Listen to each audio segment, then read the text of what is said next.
십자가의 은혜로 이제 구원받고 하나님 나라의 시민이 되고 더욱더 하나님의 자녀가 된 우리 이제 남은 인생을 무엇을 위해서 살 것인가, 어떻게 살 것인가, 사도 바울의 이 간증과 같은 말씀을 통해서 함께 은혜를 나누고자 합니다. 그래서 오늘 제목은 십자가의 은혜를 받은 사람들은 무엇을 위해 살아야 하는가, 그런 주제로 말씀을 전하겠습니다. 자, 우리 계속 아침에 하나님이 주신 말씀을 한번 생각을 해보세요. 우리는 다 죄인이고 평생 죄 짓고 살다가 그렇게 지옥 가서 영원한 형벌을 받을 소망이 없는 자들이었습니다. 그런데 하나님 우리를 사랑하셔서 외아들을 보내주시고 외아들이신 예수님께서 십자가에서 우리의 모든 죄를 다 대신 짊어지신 거죠. 대신 짊어지시고 우리가 받아야 될 죄의 형벌을 대신 다 받으시고 죽으셨어요. 그것을 사도 바울은 속량이 되셨다 그랬고 또 화목제물이 되셨다고 그렇게 말씀을 했습니다. 속량이 되시고 화목제물이 되심으로 우리의 죄를 사하시고 우리의 죄를 영원히 떠나보내게 그렇게 하셨어요. 그래서 우리가 구원을 받게 됐습니다. 뿐만 아니라 우리를 천국 시민, 하나님 시민으로 삼아주셔서 하나님 나라에서 영원히 살게 하시고 하나님 나라를 상속받는 하나님의 상속자가 되게 하시고 특별히 또 우리의 아빠가 되어 주시고 우리를 자녀 삼아 주시는 은혜를 이 아침에 묵상했습니다. 우리는 그 큰 은혜를 받은 사람이고 그 은혜를 지금도 누리고 사는 사람인데 오늘 이 시간에는 이제 우리가 어떻게 살아야 되느냐, 그런 은혜를 받은 사람이 여전히 이 땅에 사는 동안 어떻게 살아야 되느냐, 여기에 대해서 좀 한번 묵상을 해보겠습니다. 자, 바울은 지금 로마 감옥에 갇혀 있습니다. 자, 로마 감옥에 2번 갇혔어요.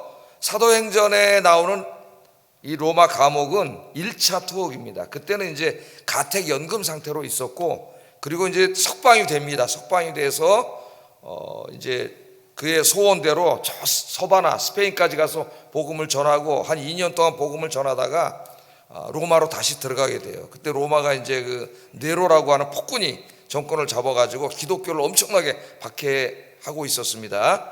그래서 기독교인들이 그리스도인들이 박해당한다는 소식을 듣고 사도 바울이 자기 혼자 편안하게 또 있을 수가 없어서 그들을 위해서 이제 순교를 각오하고 다시 로마로 들어갑니다. 그게 2차예요, 2차. 근데 이제 우리나라 성경, 이제 우리 신약 성경에는 바울의 2차 투옥 이야기는 없어요. 유일하게 여기에 대해서 이제 말씀하고 있는 것이 디모데 후서입니다. 2차 투옥, 2번째 투옥됐을 때 쓴 서신이 디모데 후서이고 이제 유언서의 마지막 서신입니다. 마지막 서신. 그리고 이제 이 서신을 쓰고 얼마 안 있어서 바울은 순교합니다. 순교해서 이제 이 기독교 전승에 의하면은 참수당했다 그래요. 목이 잘려서 그렇게 로마에서 순교를 하게 되는데, 자, 이 디모데전서를 이제 그러니까 순교하기 직전에 쓴 거예요. 정확하게 몇 달인지 모르지만은 몇 달 전에 쓴 겁니다. 그러니까 지금 사도 바울은 감옥에 있으면서 자신이 순교할 거를 알고 있어요. 곧 죽을 것을 알고 있습니다. 그러니까 마지막 시간 사형 집행을 기다리고 있는 거예요. 1차 투옥 때는 가택연금 상태로 좀 비교적 편안하게 있었지만은 디모데 후서를 쓸 때 2차 연금 때는 아주 험악한 감옥에 아무 소망도 없는 감옥에 갇혀 있을 때입니다. 그때 이제 사형 집행이 될 날을 기다리면서 이제 마지막 유언으로 쓴 서신이 디모데 후서인데, 오늘 6절에 뭐라 그러냐면 전제와 같이 내가 벌써 부어지고 나의 떠날 기약이 가까웠도다, 그렇게 말하고 있습니다. 이 말씀은 너무 유명한 말씀입니다. 전제가 뭐예요? 전제와 같이 내가 벌써 부어졌다. 이 말은 제가 바울 서신 설교하면서 여러 번 가르쳤습니다. 전제는 모든 제사를 다 지낸 다음에 마지막으로 드리는 포도주 제사예요. 포도주 제사. 그러니까 제사를 다 드린 다음에 마지막으로 포도주를 쏟아 붓습니다. 그게 전제예요. 전제. 다 쏟아 붓는 거예요. 그러니까 여기 지금 뭐라 그래요? 전제와 같이 내가 벌써 부어졌다. 다 쏟아 부었다 그 말이에요. 그러니까 전제를 다 쏟아 붓는 것처럼, 포도주를 제단에다 다 쏟아 붓는 것처럼 이제 죽을 날 얼마 안 남았잖아요. 나의 인생, 이제까지 살아온 나의 인생 전체를 내가 다 쏟아 부었습니다 그 말이에요. 쏟아 부었습니다. 누구를 위해요? 하나님을 위하여. 주님의 몸된 교회를 섬기고 복음을 전하는 일에 내가 주님 만난 이후로 지금까지 나의 인생을 다 쏟아부었다는 거예요. 다 쏟아붓었다. 그렇게 이야기합니다. 그래서 부활하신 예수님 만나고 이제 죽기까지 자기의 인생은 전제로 쏟아부어진 인생, 그렇게 이야기하고 있습니다.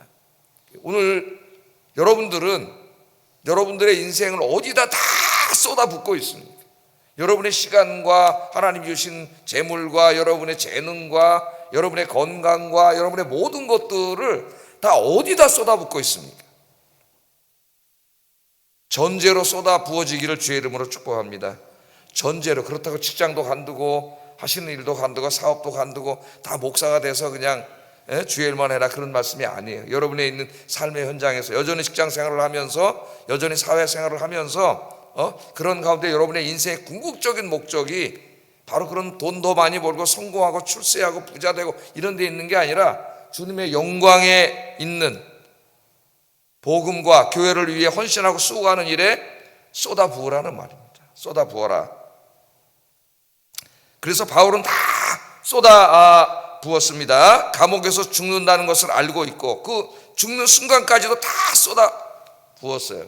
근데 오늘 보면은 최근에 장례식이 몇 번 있어가지고 제가 이 말씀을 전했는데, 죽는 것을 떠나는 것에 비유하고 있습니다. 죽는 것은 떠나는 것이다. 떠남이라는 명사는 아나루시스라는 헬라어를 번역한 건데, 이는 헬라 사회에서 선원이 배를 묶고 있는 밧줄을 푸는 거라 그랬죠. 푸는 거. 그 배가 이제 항구에 정박해 있는데 그 배가 목적지로 가려면은 배를 묶어 놓은 밧줄을 풀러야지 이제 목적지로 가잖아요. 그러니까 떠날 기약이 가까웠다는 거는 자기 인생의 배, 이제 인생의 배가 지금 이 세상에 정박돼서 살고 있었는데 떠날 때가 됐어요. 그럼 어떻게 해야 돼요? 떠나려면 밧줄을 풀러야 되는 거예요. 떠난다는 말은 인생의 밧줄을 풀는다는 거예요. 인생의 밧줄을 풀러야 그 배가 목적지로 갑니다. 가고자 하는 곳으로. 사도 바울은 지금 자기 떠날 때가 가까웠다. 그러니까 떠난다는 말은 죽음에 대한 완고법이에요. 완고법. 내가 이제 인생의 밧줄을 풀고 나의 원래 목적지, 아버지가 계신 곳, 고향으로 갈 때가 가까웠다. 그 말이 가까웠다. 그 고향이 어디예요? 우리 하나님이 계신 곳이죠. 천국으로 갈 날이 가까웠다. 그래서 사도 바울은 자기의 죽음을 뭐라 그랬어요? 소멸돼서 없어지는 것이 아니라 하나님이 계시는 곳으로, 고향으로 이사가는 것으로 얘기하고 있는 겁니다. 이사가는 것으로. 우리의 죽음은 소멸이 아니고 뭐예요? 이사가는 거예요. 어디로? 아버지 계신 집으로 객지에 나와서 열심히 살다가 얼마나 고생 많이 하셨어요. 저 아버지 집으로 가는데 그 아버지 집은 이 세상하고는 비교할 수가 없어요. 너무 좋은 곳이에요. 우리가 이 땅에 살던 그 습관이 남아가지고 이게 단지 알고 안 죽으려고 바둥거리는데 사실은 그 아버지 집은 비교할 수 없이 좋은 것이죠. 바울은 그것을 알고 있기 때문에 이제 떠나는 날 자기 인생의 밧줄을 푸른다는 거예요. 근데 그날까지 어떻게 했어요? 인생의 밧줄을 푸르는 그날까지 정말 자기 인생을 다 쏟아부었다는 거예요. 주님을 위해서 다 쏟아부었다. 그렇게 이야기하고 있습니다. 우리는 늘 바울처럼 언젠가는 나의 떠날 날이 있다. 이걸 항상 생각하고 살아야 돼요. 언제 떠날지는 모른다 그랬죠. 내가 오래 한 100살까지 살고 싶다고 사는 것도 아닙니다. 여러분. 내가 빨리 가고 싶다고 갈 수 있는 것도 아니에요. 하나님이 정해 놓으셨어요. 우리 전도서 3장에 보면은 모든 것은 다 하나님의 주권적인 때에 이루어진다 그랬죠. 날 때가 있고 죽을 때가 있으며, 우리는 내가 태어나는 것도 내 마음대로 태어난 게 아닙니다. 내가 정할 수 없는 거예요. 하나님이 정해서 태어난 거예요. 또 내가 떠날 때에도 내가 정해서 떠나는 게 아닙니다. 누가 불러 가셔요. 하나님이 오라 그러면은 우리가 가야 돼요. 그래서 언젠가 하나님이 부르시면 가야 된다. 오늘 사도 바울은 나의 떠날 기약이 가까웠다 그렇게 말한 것처럼 언제 갈지 모르기 때문에 하루하루를 종말론적으로 살아야 돼요. 우리는 하루하루를 마지막처럼 살아야 돼요. 언제 하나님 불러가실지 몰라요.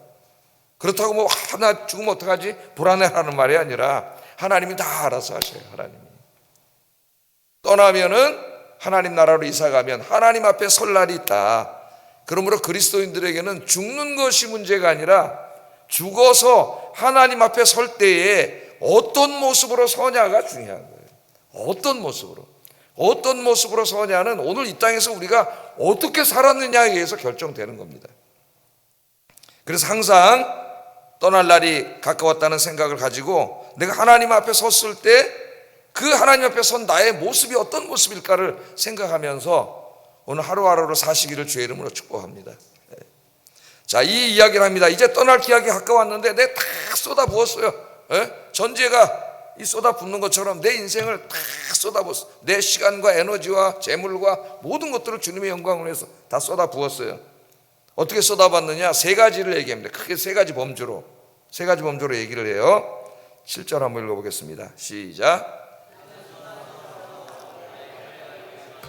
믿음을 지켰다, 이렇게 말해요. 믿음을. 세 가지를 말하죠. 세 가지 뭐예요? 나는 선한 싸움을 싸웠다. 두 번째는 달려갈 길을 끝까지 포기하지 않고 마쳤다. 세 번째는 믿음을 지켰다. 이 세 가지 범주로 이야기를 합니다. 얼마나 자기 인생에 많은 일이 있었겠어요. 이것을 이제 세 가지 범주로 딱 묶어서 이야기를 하는 거예요. 첫째는 선한 싸움을 싸웠다 그래요. 나는 선한 싸움을 싸우고. 여기 싸운다는 말은 고대 올림픽 경기에서 나온 말입니다. 사도 바울이 이제 설교할 때 그 비유로 많이 설교를 했어요. 그래서 때로는 로마 군인들을 비유로 많이 삼고, 또 전쟁 이야기, 혹은 올림픽에 나가는, 고대에도 올림픽이 있었죠. 올림픽 선수들이 나가는 그 올림픽 운동선수들의 삶을 예화로 많이 들어서 설명을 했는데, 오늘도 이 운동선수들의 예화입니다. 싸운다는 말은 레슬링 선수들을 말하는 거예요. 우리도 이제 싸운다 그러지 않고 뭐라 씨름한다 그러죠. 씨름한다고. 레슬링 선수들이에요. 레슬링 선수들이 싸우는 거예요.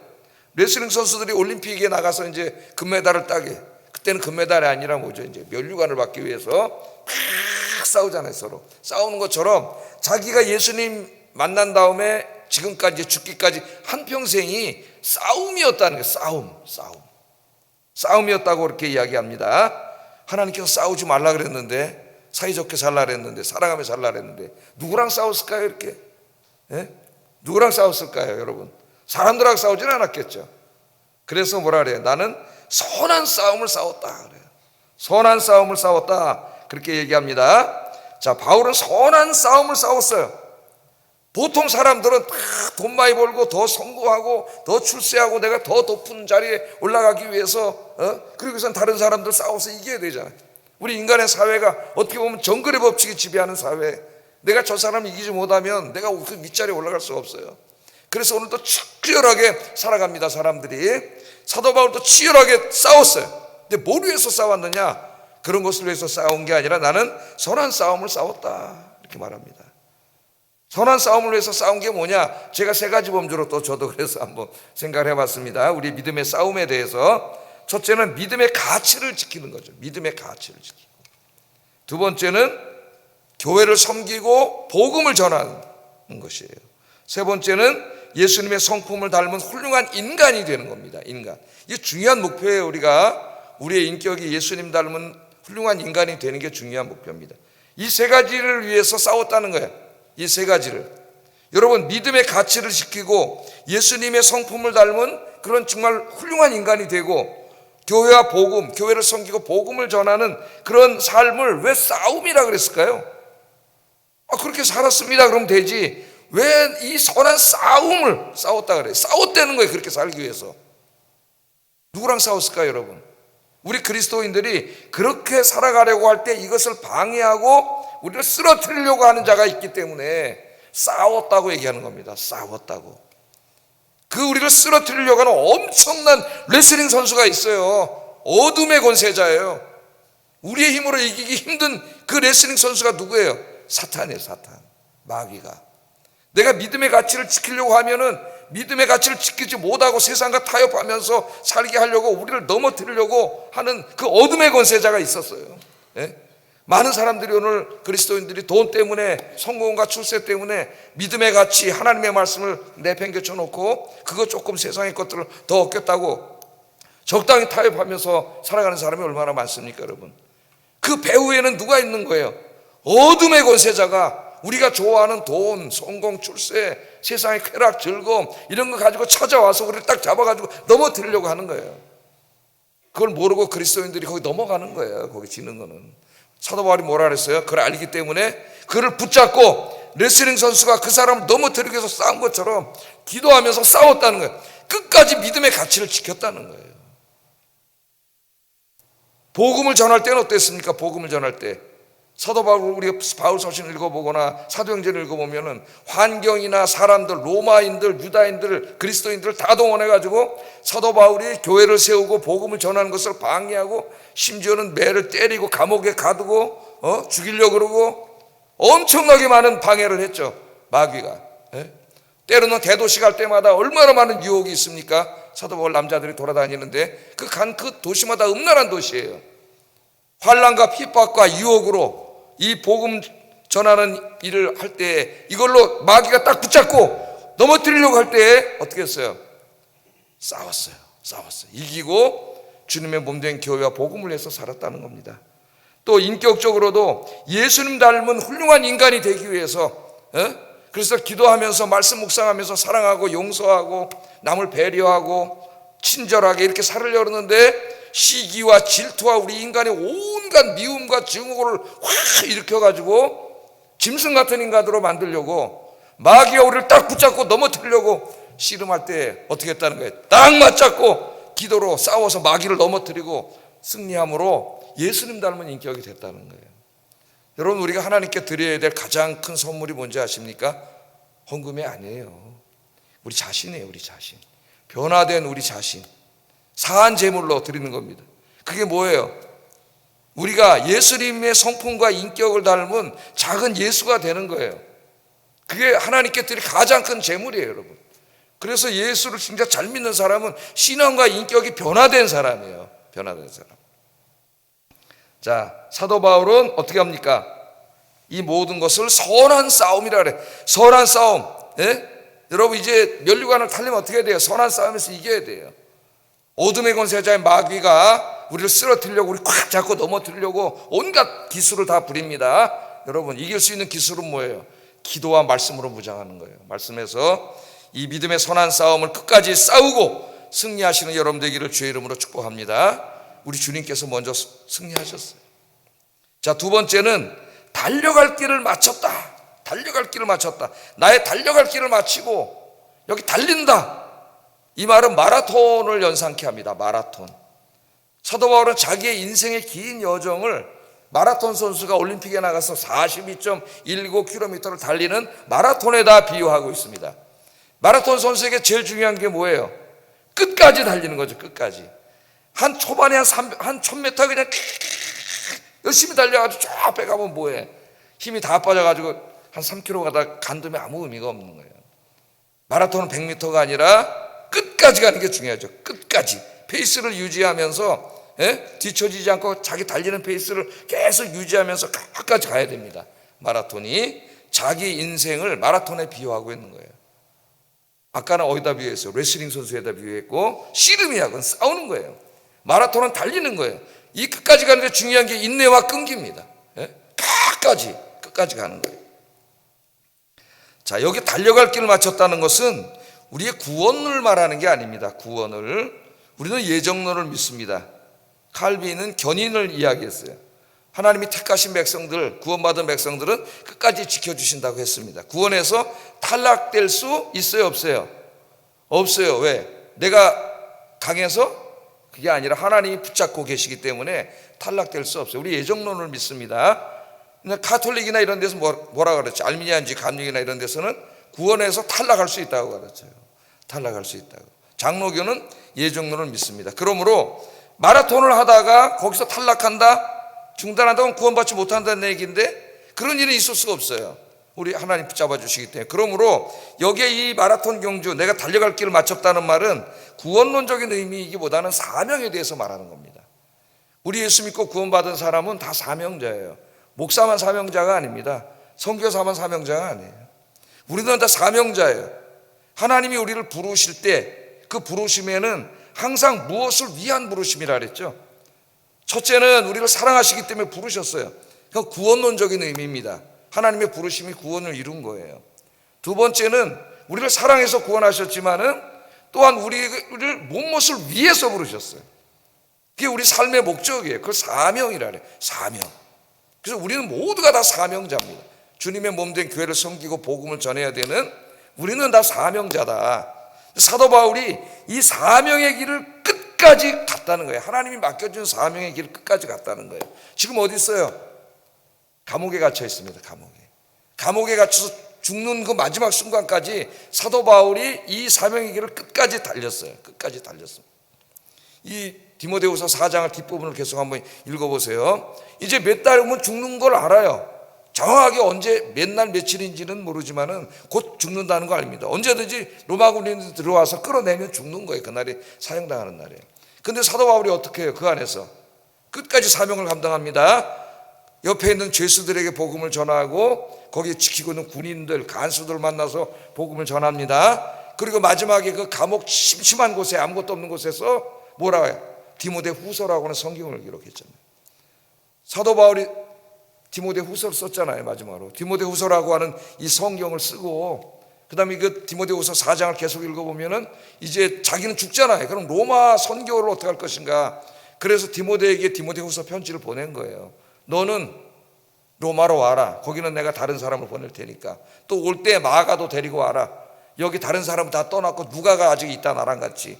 그렇게 얘기를 함으로써 내가 죽은 이후에 3명이 로마 선교를 어떻게 할 것인가를 해주고 또 가는 거예요. 그러니까 사도 바울은 지금 마지막 죽는 걸 알면서 그때까지 마지막 최선을 다하고 있는 거예요. 달려갈 길을 어떻게 해요? 마치고 끝까지. 제가 칼빈 전기를 읽다가 큰 은혜를 받았습니다. 칼빈은 몸이 약했어요. 그래서 칼빈은 55살에 죽었습니다. 일찍 죽었어요. 저보다 한 10년 벌써 일찍 칼빈은 죽었어요. 하나님이 일찍 데려갔는데 몸이 약하니까 매일 몸이 아파. 근데 마지막 죽을 때도 이제 막 병이 들어가지고 침상에 막 이렇게 누워 있었는데 제자들이 막 붙이고 하고 그랬는데 그 마지막 죽는 순간까지 주석을 썼다 그래요. 주석을. 근데 이제 힘이 없어가지고 펜으로 못 써 이게. 그러니까 여호수아 주석을 마지막에 썼다 그러는데 누워가지고 이제 하나님이 영감을 주시면 말을 했다 그래요. 침상에 누워서 말을 하면 제자들이 받아 썼다 그럽니다. 그렇게 해서 이제 하나님 품에 갔다는 거예요. 그러니까 마지막 순간까지 그렇게 한 거예요. 그래서 제가 이 전기를 읽고 하나의 소망이 생겼어요. 소망이. 아, 죽을 때 이렇게 죽어야 되겠다. 이렇게 안 죽으려고 막 바둥바둥거리고 막 그냥 막 이렇게 죽지 말아야 되겠다. 막 여기다 산소 마스크 쓰고 이렇게 죽지 말아야 되겠다. 마지막처럼 이제 순상에서 떠날 때까지 뭔가 입은 살아있으니까 기도하고 못 일어나더라도 그렇잖아요. 기도할 수 있잖아요. 바울처럼 뭐 말을 해서 적으라 그럴 수도 있고. 하여튼 여러분 이 사명의 길 여러분에게 다 사명의 길을 주셨어요. 언제까지입니까? 죽을 때까지예요. 죽을 때까지. 우리 인간은 이제 그 공식적인 직책은 우리 교단법에 의해서 만 70세까지입니다. 만 70세. 공식적인 직책은 거기서 내려놓지만은 예배드리고 전도하고 교회를 섬기고 봉사하는 데는 은퇴가 없어요. 교회의 본질적인 사역에는 은퇴가 없습니다. 아니 나 이제 은퇴했으니까 이제 쉬어야지. 어리석은 생각이에요. 어리석은 생각. 은퇴는 언제 하는 거예요? 진짜 은퇴는 죽는 날 하나님이 은퇴시켜 주는 거예요. 죽는 날 모든 살아있으면은 의미가 있어요. 의미가. 그래서 여러분 끝까지 달려가시기를 주의 이름으로 축복합니다. 기도하세요. 여러분도 칼빈처럼 누워서 그냥 막 마지막 하나님 앞에 갈 때까지만 안 죽을라 그러지 말고 여호수아 주석을 막 이야기하고 가는 것처럼 얼마나 멋있어요. 여러분. 그렇게 하시기를 주의 이름으로 축복합니다. 세 번째는 믿음을 지켰다 이렇게 말합니다. 믿음을 지켰다. 여기 믿음을 지켰다고 하는 데는 정관사가 붙어 있어요. 헬라어에는 더 페이스. 그러니까 그 믿음, 정해진 믿음이에요. 정해진 믿음. 이것은 기독교의 진리를 말하는 거죠. 예수 그리스도의 복음의 진리, 그 복음의 진리를 내가 끝까지 지켰다 그런 의미입니다. 바울은 선교사요 목회자였지만은 더욱더 신학자였습니다. 신학자, 최고의 신학자였죠. 당시에는 이단들이 너무 많았습니다. 지금도 이단이 많지만 당시에는 기독교와 유사한 이단들이 너무 많았어요. 기독교 안에도 이단들이 많았습니다. 예수님의 가르침과는 다른 거짓 복음을 전하는 자들도 너무 많았는데 그 당시에는 이제 특별히 뭐 목회자들이 다 정해져 있지 않고 막 그런 교회들이 많았기 때문에 순회 설교사들이 막 돌아다니면서 교회에서 몇 달 머물고 1년 머물면서 막 성경을 가르치고 여기저기 막 이랬기 때문에 이상한 사람들이 하나 들어오면 이제 막 교회가 위기가 생기는 거예요. 그래서 신약 성경이 이런 주제를 많이 다루고 있습니다. 바울 서신에서는 이단들이 많았어요. 바울은 신학자로서 성경을 열심히 연구했습니다. 그래서 이 하나님의 교회를 진리 위에, 하나님의 진리 위에 든든히 세워놓기 위해서 성경을 썼는데 13권의 성경을 썼어요. 신약 성경 27권 중에 13권의 성경을 쓰셨습니다. 바울이 썼다 그러니까 그런 바울 서신은 바울이 쓴 책이냐, 그런 의미는 아닌 거 알고 계시죠? 하나님께서 이단들을 잠재우기 위해서, 이단들로부터 구원하기 위해서 사도 바울을 택하셔가지고 사도 바울의 그 많은 지식과 언어와 학문을 이용해가지고 하나님이 복음의 진리를 쓰도록 하신 거죠. 하신 거예요. 근데 바울을 통해서 쓰셨는데 바울의 특성을 하나님이 다 살려서 썼기 때문에 우리는 바울이 썼다고도 얘기하고 궁극적으로는 다 하나님의 말씀입니다. 바울이 하나님 말씀을 전할 때에 실수가 없도록, 오류가 없도록 온전히 하나님의 말씀을 전할 수 있도록 성령께서 바울을 사로잡으심, 그것을 우리가 성경의 영감이라 그래요. 성경은 하나님의 영감으로 쓰여졌다. 그러나 저자들을 사용했기 때문에, 인간 저자를 사용했기 때문에 인간 저자의 어떤 그런 언어의 특성, 문체의 특성, 이런 특성들이 들어가 있습니다. 그걸 다 살려서 쓰게 하셨어요, 하나님. 그래서 성경이 다양한 거예요. 다양한 사람들을 통해서 하나님의 진리의 말씀을 다양한 각도에서 보게 하신 거예요. 사도 바울은 13권의 성경을 쓰는데 부름 받았어요. 그럼 열심히 공부해가지고, 그래서 그 혼탁하던 시대에 하나님의 교회를 진리 위에 굳건히 세워놨어요. 굳건히. 그래서 사도 바울이 이렇게 얘기합니다. 디모데전서 3장 15절에 이 집은 살아계신 하나님의 교회요 진리의 기둥과 터다, 그렇게 이야기하고 있습니다. 제가 가장 감동을 받은 말씀인데요, 목회를 하면서 이 집은 살아계신 하나님의 교회, 하나님의 교회. 이 집은 살아계신, 어떤 하나님이에요? 살아계셔서 역사하시는 하나님의 집이고, 또 뭐예요? 그 다음에 진리의 기둥과 터다. 저는 여기에 큰 은혜를 받습니다. 진리의 기둥과 터다. 그래서 제 목회의 중점을 여기에 두고 있어요. 진리의 기둥과 터가 돼야 된다. 교회는 무엇보다도 복음의 진리, 하나님의 진리의 말씀을 정확하게 증거하고 그걸 사수하고 세상에 선포하고 가르치는 교회가 돼야 된다. 그래서 목회자의 가장 중요한 일은 뭐냐? 설교죠, 설교. 설교는 그냥 나와서 자기 그냥 성경 하나 읽어놓고 막 이런저런 얘기, 세상 얘기하는 게 아니라 이 말씀이 무엇을 의미하는지를 철저히 연구해야지. 철저히 연구해야 돼. 시간을 많이 투자해서, 많은 서적들을 다 참고해서 연구를 해가지고 하나님이 원래 하시고자 하셨던 그 말씀을 왜곡하지 않고 정확하게 증거해야 된다. 그게 목회자의 가장 큰 사명이다. 목회자의 이 대부분의 시간은 성경 연구에 보내야 되는데 어디 정치하러 다니고 이리저리도 돌아다니는 시간이 어디 있어요, 목사가? 연구해도 시간이 부족한데, 시간이 부족해. 요즘 인터넷 유튜브를 통해서 거짓 복음, 다른 복음, 자유주의 신학, 이단들이 넘쳐나고 있습니다. 여러분, 난 목사, 난 신학자요 그러면서 복음과 다른 이야기, 거짓 이야기, 다른 복음을 전하는 사람이 너무나 많아요. 여러분, 조심해야 돼요. 조심. 저는 장로교 복음주의 교회 목사로서 바울처럼 하나님의 진리를 연구하여 바른 복음을 전하는 것을 제 목회의 목표로 삼고 목회하고 있습니다. 바울 당시에 어떤 사람들은 돈과 인기에 영합하여 사람들이 듣기 좋아하는 설교를 했어요. 그 사도 바울이 그런 얘기를 하잖아요. 내가 사람들에게 좋게 하랴, 하나님께 좋게 하랴. 내가 사람들을 좋게 하려고 했다면 하나님의 종이 아니라 그랬어요. 사람들이 듣고 싶어하는 이야기가 있습니다. 귀를 간질간질하게 해주는 이야기가 있어요. 뭐예요? 예수 믿고 돈 많이 벌고 성공하고 축복받고 잘되고 건강과 부의 복음이라 그래요. 저 미국의 북쪽에 있는 교회들, 우리나라에 영향을 미치고 있는 그 건강과 부의 복음의 목사들이 막 이야기하는데 사람들이 엄청나게 모입니다. 예수 믿고 잘 살고 성공하고 부자되고 건강하고 하나님 나라의 천국에 대한 소망을 다 이 땅에서 돈 벌고 잘 살고 부자 되는 걸로 바꿔놨어요. 거짓 복음이에요. 복음이 아닙니다. 성경의 가르침이 아니에요. 속으면 안 돼요. 근데 사람들이 그런 걸 좋아해요. 그래 거기 쫓아다녀. 그런 것에 대해서 바울, 그 당시에도 그런 게 많았어요. 사도 바울이 나는 하나님의 말씀을 전한다, 그리스도의 십자가의 복음을 전한다, 그렇게 얘기하잖아요. 근데 바울이 마지막 때에 똑같은 일이 벌어진다고 얘기를 했습니다. 디모데후서 4장 3절 4절 한번 읽어보겠습니다. 시작.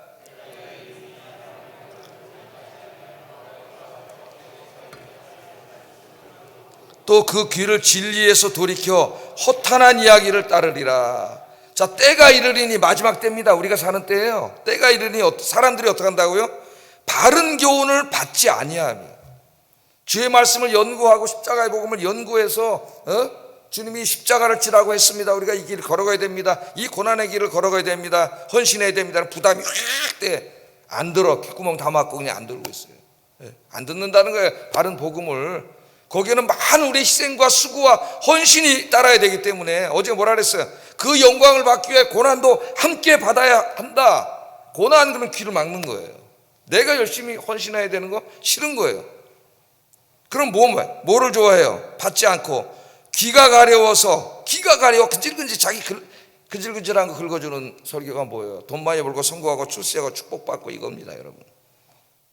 그래서 자기의 사욕을 따를 스승을 많이 둔다. 그 말은 뭐예요? 이제 요새 막 여기저기 인터넷 유튜브 뭐 기독교 TV 들은 막 이저런 저런 목사들이 잔뜩 나와서 이런저런 설교하는 게 막 수도 없어져 나오는데 그 중에서 자기가 듣고 싶은 얘기만 듣는다는 거예요. 점쟁이 찾아다니는 것처럼. 점쟁이 왜 찾아다녀요, 여러분? 위로받으려고 찾아다니는 거예요. 무슨 위로받으려고? 여러분, 저 돈 많이 버는 점쟁이는 나쁜 말 절대 안 합니다. 이래서 딱 오늘 동쪽으로 가면 귀인을 만나가지고 탁 불어착 될 거야. 그 얘기를 들으면 무진장 위로가 된다 그래요, 이 사람들이. 그래서 어떤 사람은 나쁜 얘기 하면은 9번, 10번째 갔더니 좋은 얘기 하더라는 거예요. 그래서 점쟁이 10번 찾아간 사람도 있대요. 똑같은 문제를 가지고. 그래서 사람들의 마음이 이해는 됩니다. 뭔가 좋은 소리를 듣고 싶은 거예요. 좋은 소리. 그 복음의 진리보다는 뭔가 그 좋은 소리를 듣고 싶은 좋은 소리가 뭐예요? 너 잘 될 거야. 너 잘 될 거야. 그래서 귀를 긁어줄 그런 자기의 욕심을 채워줄 그런 설교하는 사람들을 스승으로 삼고 쫓아다닌다는 거예요. 쫓아다녀요. 그래서 그 귀를 진리에서 돌이켜 허탄한 이야기를 따르는 이런 일이 말세에 많이 벌어질 거다. 지금 그런 일들이 엄청나게 벌어지고 있습니다. 목회자들은 성도들이 듣고 싶은 이야기를 전하는 사람이 아니라 그들이 들어야 할 이야기를 전하는 사람이에요. 들어야 할 이야기, 하나님의 말씀을 전하는 사람들입니다. 우리가 이것을 잊으면 안 되고, 또 성도 여러분들도 내 귀를 간지럽게 해주는 이야기가 아니라 내가 꼭 들어야 할 이야기, 내 영생과 내 남은 인생을 바르게 살기 위해서 꼭 들어야 될 이야기, 복음의 진리, 그 이야기가 비록 나를 책망하는 이야기고 힘든 이야기를 할지라도 그 진리의 말씀을 들을 수 있는 여러분 되시기를 주의 이름으로 축복합니다. 바울은 그거를 끝까지 지켰다는 거예요. 믿음을 지켰다는 거예요. 여러분도 지키시기를 주의 이름으로 축복합니다. 우리 교회 예배에 잘 참석하셔서 설교 열심히 들으면 돼요. 자, 바울은 이렇게 믿음의 가치를 지키고 사명을 감당하기 위해서 때로는 레슬링 선수처럼 싸우기도 하고 때로는 마라톤 선수처럼 인내로 달리기도 했습니다. 그런데 이 모든 일을 인간적으로 할 때 그도 한 사람이 인간이기 때문에 힘든 일이 오면 힘들었어요. 포기하고 싶었습니다. 너무 힘들어. 어떨 때 감옥에 가고 매를 맞고 착고에 채우고 모욕을 당하고 밥도 굶고 어떨 때는 배 타고 가다가 빠져 죽을 뻔하고 힘든 일이 한두 개가 아니야. 너무 힘들어서 이거 도대체 못하겠다 할 때가 왜 없었겠어요, 사도 바울이라고. 근데 그때마다 그가 어떻게 포기하지 않고 승리할 수 있었는가, 그 비결을 말해줍니다. 8절, 이게 비결이에요. 읽어보겠습니다. 시작.